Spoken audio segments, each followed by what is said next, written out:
Прывітанне, сябры! Працягваем жывы эфір Белсату і зараз аналітычная праграма «Размова».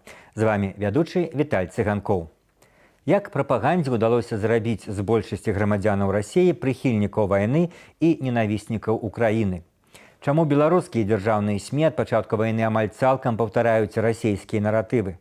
У той час, як Лукашенка спрабуе пераабуцца, а Макей піша лісты еўрапейцам з заклікамі да дыялогу, ці будзе прапаганда на фоне гэтага мяняць сваю рыторыку? Вось гэтыя ды іншыя тэмы абмяркуем сённяшнім госцем размовы. У варшавскай студыі Белсату медыаэксперт Паўлюк Быковскі. Прывітанне. Вітаю вас. Вось, конечно, размова пра Расію гэта доўгая, філасофская, можна сказаць, надта цяжка, але тым не менш, галоўнае, можа быць, пытанне, якое хацеў бы вам гэтай сувязі задаць, па-вашаму, ці прапаганда сапраўды ў нейкім чынам выхавала, пераламіла свядомасць расіян, ці ўсё-такі прапаганда адлюстравала тое, што было ў расійскіх грамадзянах, узмацніла гэта і выдала на паверхню? Хто тут больш вінаваты ў тым, што яны сталі такімі, ну, як сведчаць соціолагі, падтрымліваюць вайну пераважна? Ну, глядзіце, гэта пытанне кшталту, каго больш любіш, маму або тату. Працуюць некалькі фактараў, і адзін з іх сапраўды звязаны з жаданнем мець вялікую дзяржаву, шкадаваннем, што гэта вялікая дзяржава разбурылася і гэтак далей, якую эксплуатавалі шмат якія палітыкі. Прычым не толькі у тым ліку нават ліберальнага кшталту палітыкі. Ліберальная імперія, як казаў Чубайс. Так. Гэта сапраўды аб'ядноўвала шмат каго з расійскіх грамадзянаў. Але трэба зазначыць, што прапаганда зрабіла, напэўна, болей, чым можна было бы чакаць у сітуацыі, калі ёсць доступ да альтэрнатыўнай інфармацыі. Пасля вайны ў Грузіі і са спасылкай на то, як асвятлялась вайна ў Чечні, расійскія ўлады афіцыйна, ну проста не афіцыйна, а расійскі інстытут стратэгічных даследаванняў і іншыя падобныя структуры проста казалі, што трэба спыніць працу ліберальных медыяў, якія страляюць у спіны нашым жаўнерам. І гэта фактычна было зроблена паступова, мяняліся гаспадары розных медыяў, яны мянялі рэдакцыйную палітыку. Так. І вось зараз мы маглі бачыць, што пасля 24 лютага зніклі апошнія тыя, хто працаваў на больш-менш такой шырокай прасторы. Это і «Эхо Москвы», і «Дождь», якія былі апошняй вітрынай плюралізму і дэмакратыі ў расійскіх варунках. Гэта не значыць, што стала недаступна альтэрнатыўная інфармацыя, але чалавеку, які мае мала матывацыі яе шукаць, яе будзе знайсці больш складана. Я вот падзялюсь сваім уражаннем, наколькі расейцы ўсё-такі падуладныя прапагандзе,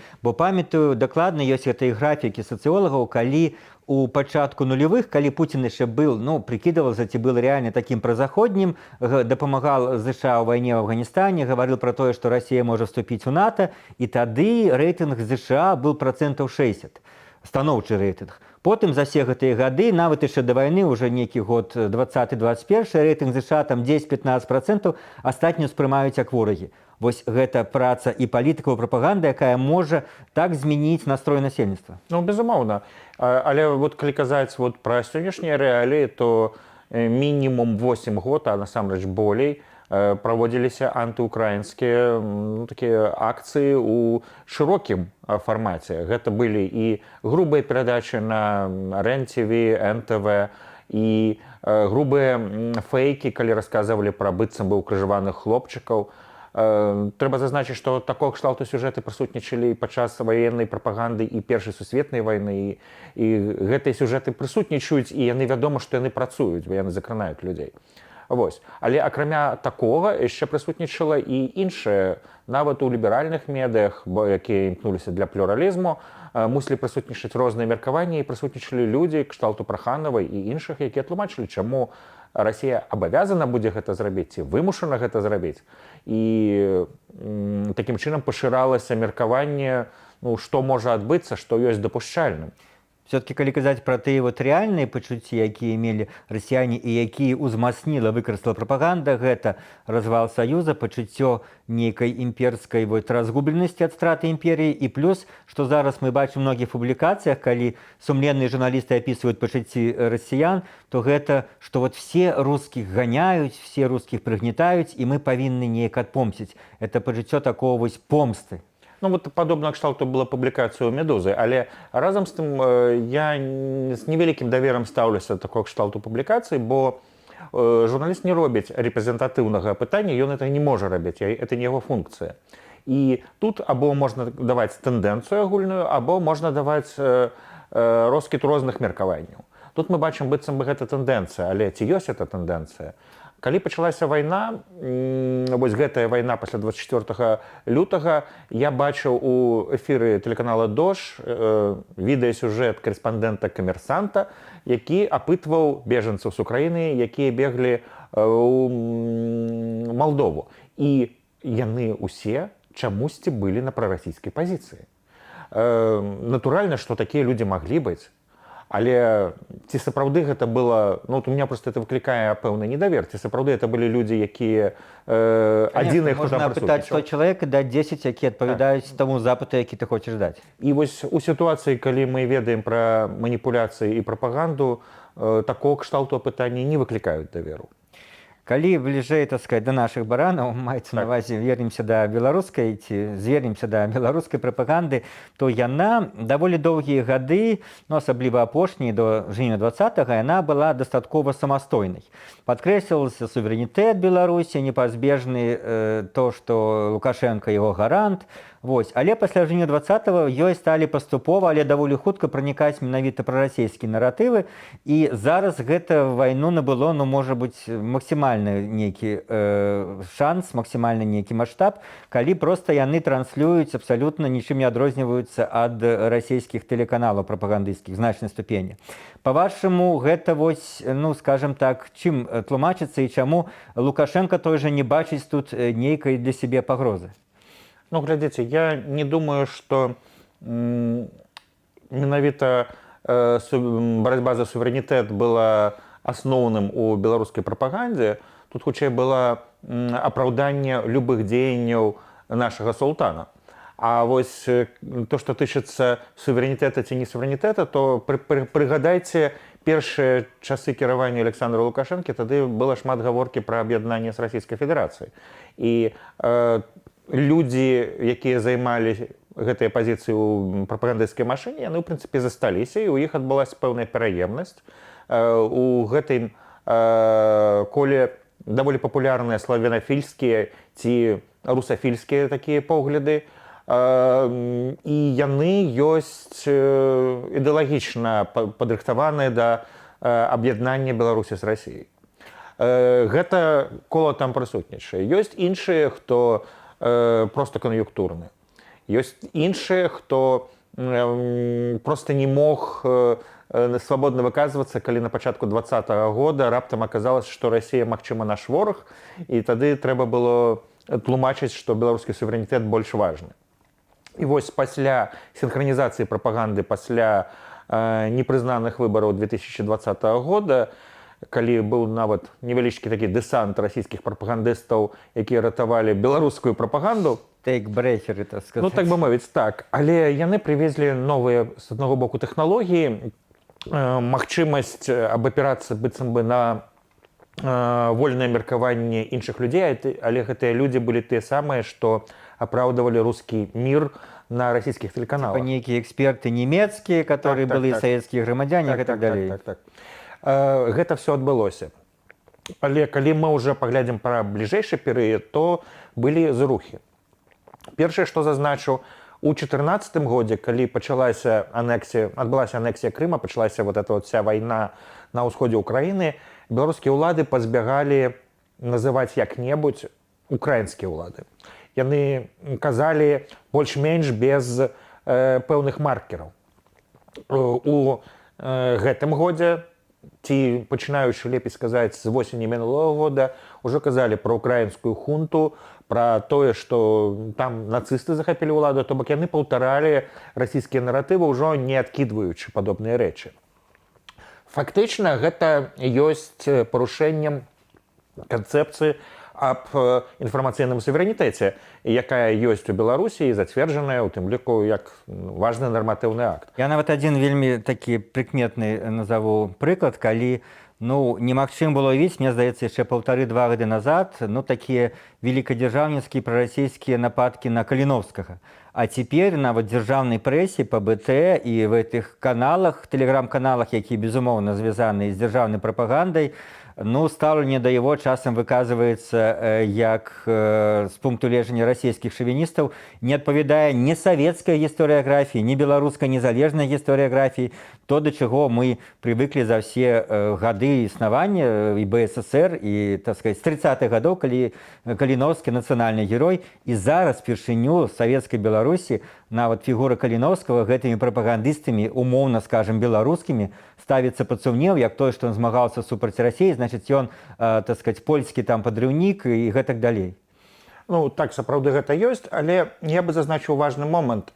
В канцэпцыі інфармацыйнай бяспекі наўпрост сказана, што Беларусь не мусіць умешвацца ў чужыя інфармацыйныя спрэчкі. Вось зараз мы гэта назіраем. Пры гэтым ёсць пэўныя рудзіменты старых правілаў. Вот у праекце медыа, якім мы займаемся маніторынгам медыяў і ў тым ліку тэлеграм-каналаў гэтых медыяў, і вот мы зафіксавалі, што беларускія медыа, такія як Белта і іншыя, запазычваюць у ТАСС, РИА Новости, у Спутника контент, але мяняюць на Украіне, пишуць в Украіне. Контент застаецца. То бок маркеры... Але часам забываюць Беларусія на Беларусь памяняць, і часам всплывае беларускіх СМІ Беларусія. Так, такое таксама ёсць, але я пра іншае. Глядзіце, у іх ёсць нейкія правілы. У гэтых правілах, старых відавочна правілах сказана, што мы мусім паважаць і Украіну, і Малдову, а не Малдавію, і гэтак далей, гэтак далей. І пры гэтым прысутнічаюць вот гэтыя расійскія наратывы і выпады. Так, гэта прысутнічае адначасова, і відавочна, што адно ёсць састарэлае, так бы мовіць, указанне, і ёсць рэальная праца гэтых прапагандыстаў, якая на сённяшні момант наўпрост увязвае Беларусь у канфлікт з Украінай. І вось цікава, што як яны будуць себя паводзіць зараз, калі ўжо прайшло 2 месяцы вайны, дастаткова відавочна многім, і в тым ліку Александру Лукашэнку, што Масква наўрад ці атрымае нейкую гераічную перамогу, якую яна чакала, і сітуацыя не так адназначная, і ён пачаў, як некаторыя кажуць, я да этого скептычна ставлюся, перабывацца на ахоце, тым не менш, рэальна, што яго выказванні в сторону украінскага канфлікту змяніліся в бок гэтай вайны, і яны сталі больш асцярожныя. Як на гэта рэагуе прапаганда? Яны ўжо пачынаюць нешта мяняцца, паколькі зверху пайшла установка іншая, Макей піша лісты еўрапейскім партнёрам наконт дыялогу, а яны па-ранейшаму мацюкаюць заходніх палітыкаў і заходнія структуры. Мацюкаюць, але пэўныя зрухі ёсць.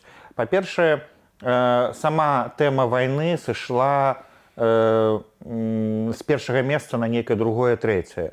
І акцэнт пераносіцца з таго, што вось Расія мусіць перамагчы, хаця контент распаўсюджваюць той же самы Міністэрства абароны Расіі, але асноўны акцэнт пераносіцца на тое, што Беларусь дапамагае бежанцам. Прычым тады, калі чакалі бліцкрыга і хуткай перамогі, тады былі добрыя і кепскія бежанцы і расказвалі тыя, што да нас бегуць добрыя, а тыя, што бегуць, напрыклад, у Польшу, это кепскія. Зараз ужо такого акцэнта няма, зараз колькі мы дапамаглі, якія ёсць праблемы, і гэта ўжо адкрывае магчымасці перабудавацца сапраўды на іншыя падыходы. Для прапагандыстаў не складана пераключацца, але вот у грамадскай свядомасці яна больш інерцыйная, кансерватыўная, застаецца тое, што ўжо туды трапіла і не так хутка пераключаецца. Адзін з палітолагаў заўважыў, што, напрыклад, такі вядомы праўладны эксперт, як Шпакоўскі, першыя дні вайны пісаў таксама наконт таго, што як Расія хутка пераможа, а зараз больш пераключыўся на кухню і кулінарныя свае здабыткі. Вось гэта можа з'яўляцца, умоўна скажам, яшчэ некалькі такіх людзей, якія ўжо прыглушылі свае прарасійскія допісы, іх стала менш, альбо яны сталі пра іншае пісаць. Можа з'яўляцца гэта нейкім знакам? Я думаю, што тут не трэба перабольшваць тое, што Шпакоўскі ў Фейсбуку апублікаваў пра тое, што ён гатуе ежу і як это смачна атрымліваецца. Это апісанне яго жыцця, і гэта не ёсць палітычнай пазіцыі. Ёсць тыя, хто знаходзяцца на зусім прарасійскай пазіцыі кшталту Дзерманта, а ёсць тыя, хто ёсць лаялістамі, хто падтрымліваюць Александра Лукашэнку. І вось у першую чаргу, то бок, калі вы паглядзець такія розныя падыходы, то я думаю, што Шпакоўскі будзе разам з Александром Лукашэнкам перабудоўвацца, калі гэта будзе трэба. А вот Дзерманту будзе больш складана перабудавацца, бо ён ужо вельмі шмат уклаўся зараз у еўразійства і рускі. Але ён здолее, мне здаецца. Не першы раз яму перабувацца. Канешне, у прапагандзе бывае вельмі розныя рэчы. Было вельмі дзіўна, калі раптам жанчыны з экранаў сталі расказваць, што яны будуць ганарыцца сваімі сынамі, якія пойдуць на вайну. Але вот такая мілітарыстычная рыторыка ўсё ж такі зараз знікла з экрану. Таму я думаю, што мы хутчэй за ўсё будзем бачыць тое, што рэжым сцеля саломку на всякі выпадак, каб павярнуць туды, куды будзе больш зручна. Дзякуй, Паўлюк. Госцем сённяшняй размовы быў Паўлюк Быковскі. Мы абмяркоўвалі, ці будзе перабувацца ў паветры беларуская дзяржаўная прапаганда. Гэта была размова. Вядучы Віталь Цыганкоў. Заставайцеся з Белсатам.